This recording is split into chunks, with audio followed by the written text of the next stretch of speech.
जी हाँ, जिस पर छिड़ा जो संग्राम है वो खत्म होने का नाम ही नहीं ले रहा।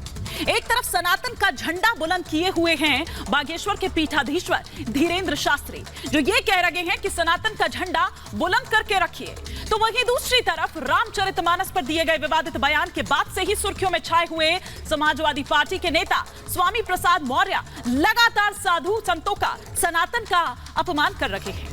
उन्होंने अब हिंदू संतों और महंतों को आतंकवादी, महाशैतान और जल्लाद करार दिया है। उनके इस बयान से अब एक बार फिर से विवाद बढ़ता दिख रहा है। दरअसल उनके द्वारा एक ट्वीट किया जाता है जिसमें यह कहा जाता है कि हाल ही में मेरे द्वारा दिए गए बयान पर कुछ धर्म के ठेकेदारों ने मेरी जीभ काटने और मेरा सिर काटने वालों को इनाम घोषित किया है।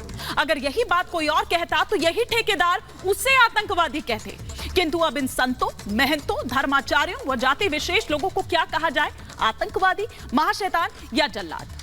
वैसे अभी ज्यादा वक्त नहीं हुआ है, इससे पहले भी अभी हाल ही में स्वामी प्रसाद मौर्य द्वारा साधु संतों का अपमान किया गया था। उन्होंने रामचरितमानस को लेकर दिए गए बयान में बचाव में दरअसल ये कहा था कि उनके कहने पर जनजाति, दलित, पिछड़े और जो महिलाएं हैं मंदिर में आना अगर बंद कर दे तो चढ़ावा बंद हो जाएगा, इससे उनकी पेट पूजा बंद हो जाएगी।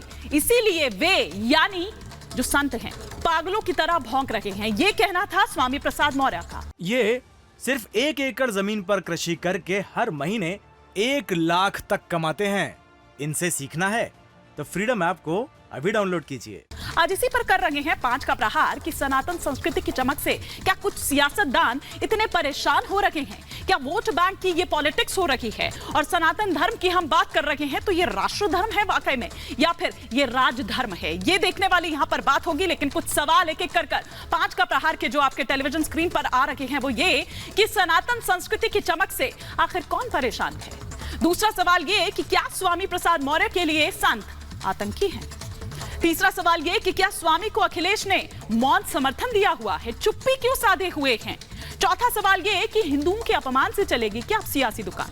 पांचवा और अंतिम सवाल ये कि क्या जानबूझकर सनातन पर यह हमला हो रहा है? ये तमाम सवाल होंगे। कई खास मेहमान हमारे साथ जुड़ेंगे, लेकिन पहले आपको दिखाते हैं एक रिपोर्ट।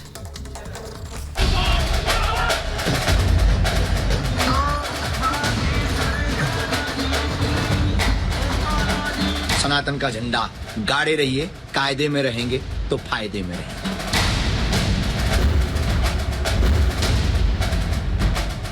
एक जात विशेष के लोगों ने स्वामी प्रसाद मौर्य का जीभ और सिर काटने के लिए पुरस्कार घोषित किया है, तो क्या ये आतंकवादी नहीं है?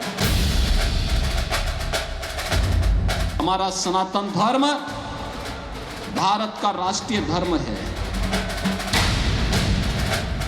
धर्म का ठेकेदार कोई नहीं हो सकता। बीजेपी धर्म के ठेकेदार नहीं हो सकती। सनातन पर सियासत गर्म है, हिंदुत्व पर धर्म युद्ध छिड़ा हुआ है और घमासान इतना बढ़ा कि रामचरितमानस के अपमान के बाद अखिलेश के सिपहसालार ने संतों, महंतों की तुलना शैतान, जल्लाद और आतंकवादियों से कर डाली। मेरे इस बयान पर तमाम संतों, महंतों, धर्माचार्यों, एक जात विशेष के लोगों ने स्वामी प्रसाद मौर्य का जीभ और सिर काटने के लिए पुरस्कार घोषित किया है, तो क्या ये आतंकवादी नहीं है?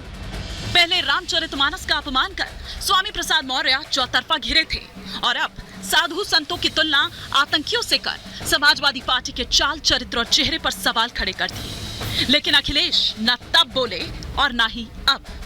सपा मुखिया मौन है और इसी चुप्पी पर बीजेपी अखिलेश यादव को सवालों के कटघरे में खड़ा कर रही है। वो वापस से 1990 वाला दशक वापस लाना चाहते हैं, मंडल के विषय को वापस से ला रहे हैं। अखिलेश यादव इस पर बोलेंगे नहीं क्योंकि वो वोट बैंक की राजनीति चलते चुप रहेंगे, अपनी चुप्पी साथी रखेंगे। 108 कुंडी का यज्ञ हो रहा था, इसमें शामिल होने और संत गुरु और जो आयोजक हैं उनसे मिलने में आया था। मैं परिक्रमा किया हूं और उनसे आशीर्वाद लेकर के आया हूं, लेकिन बीजेपी के लोगों को पेट में दर्द हो रहा है। मैं समझता हूं धर्म का ठेकेदार कोई नहीं हो सकता। बीजेपी धर्म के ठेकेदार नहीं हो सकती। अखिलेश यादव यज्ञ में शामिल हो रहे हैं, भगवा चोला पहनकर घूम रहे हैं, लेकिन रामचरितमानस और संतों के अपमान पर चुप हैं। ऐसे में संतों ने भी समाजवादी पार्टी के खिलाफ मोर्चा खोल दिया है। संतों ने पूछा है कि क्या अखिलेश स्वामी प्रसाद मौर्य का समर्थन करते हैं। माननीय अखिलेश यादव की चुप्पी, मौन हमें ऐसा प्रतीत होता है कि स्वामी प्रसाद मौर्य के बयान से उनकी बयान पे उनकी मौन स्वीकृति है। स्वामी के बोल पर बवाल बढ़ गया है। संतों के अपमान पर सपा चौतरफा घिरी है और सवाल खड़े हो रहे हैं कि क्या स्वामी प्रसाद मौर्य के लिए संत आतंकवादी है? क्या स्वामी प्रसाद मौर्य को अखिलेश ने मौन समर्थन दे रखा है? क्या वोट बैंक के लिए अखिलेश कुछ नहीं बोल रहे? और सवाल ये भी कि क्या हिंदुओं के अपमान से ही चलेगी सियासी दुकान? Bureau report, Republic Bharat. ये सिर्फ 1 एकड़ जमीन पर कृषि करके हर महीने 1 लाख तक कमाते हैं। इनसे सीखना है तो फ्रीडम ऐप को अभी डाउनलोड कीजिए।